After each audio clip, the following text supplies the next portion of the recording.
सैफ उद्दीन का तर्ज़ अमल हल्ब और मौसल की फ़ौजों का इज्तिमा महफ़िल रक़्स व सरवद अलगरज़ कासिद ने तमाम वाक़यात की तफ़सील सलाहुद्दीन अय्यूबी के गोश गुज़ार कर दी। वाली मिस्र ने 3 दिन तक अपने मोर्चे भी दुरुस्त किए और अपने दोनों मुश्तरका दुश्मनों के हमले का इंतज़ार करने लगा, मगर जब सैफ उद्दीन और सुल्तान मलक साले के लश्करों ने कोई पेशकदमी नहीं की तो सलाहुद्दीन अय्यूबी को अंदाज़ा हो गया कि सैफ उद्दीन में आगे बढ़कर हमला करने की हिम्मत नहीं, वरना अब तक वो पेशकदमी कर चुका होता। आखिर वो फैसला कुन लम्हा आ गया। उसने अपने तमाम सिपाहियों को जमा करके मुख्तसर तकरीर की।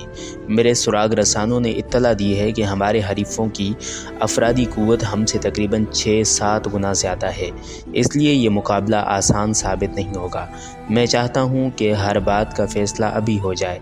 जिसे मैदान जंग से दिन के उजाले में फ़रार होना है, वो इसी वक्त रात के अंधेरे में वापस चला जाए। मुझे इससे कोई शिकायत नहीं होगी। ये सलाहुद्दीन अय्यूबी का ऐसा जज्बाती अंदाज़ था जिसे देखकर इसके तमाम सिपाही मुस्तरब हो गए और पूरा मैदान उनके शोर से गूंज उठा। आप एक मकसद अज़ीम के लिए जंग कर रहे हैं। हम शिकस्त और फ़रार की तोहमतें उठाकर वापस जाने के लिए नहीं आए हैं। या तो हम्मा के सहरा में हमारी कब्रें बनेगी या फिर इस सरज़मीन पर हमारी फ़तह और नुसरत का परचम बुलंद होगा।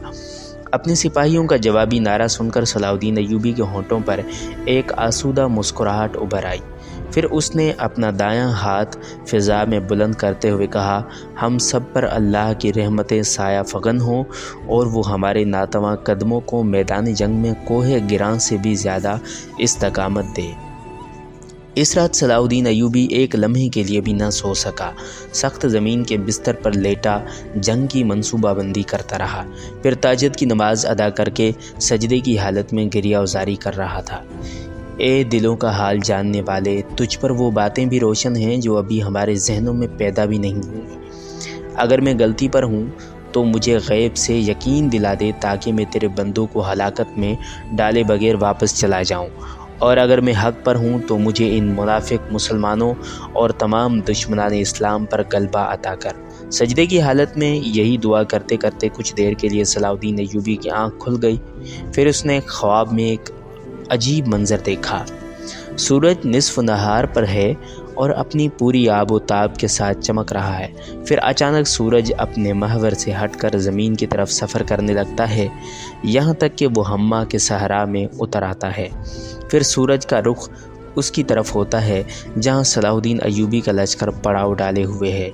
बिल आखिर खुर्शीद ज़ियाबार सलाहुद्दीन अय्यूबी के खेमे में दाखिल हो जाता है, जहाँ वाली मिस्र ज़मीन पर सो रहा है। सूरज करीब आता है। फिर सूरज और सलाहुद्दीन के दरमियान बराए नाम फासला रह जाता है।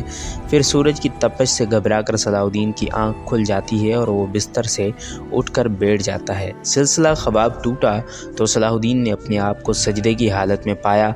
फिर उसने इस ख्वाब की यही ताबीर ली कि इंशाअल्लाह उसे अपने हरीफों और दुश्मनों पर फतह हासिल होगी।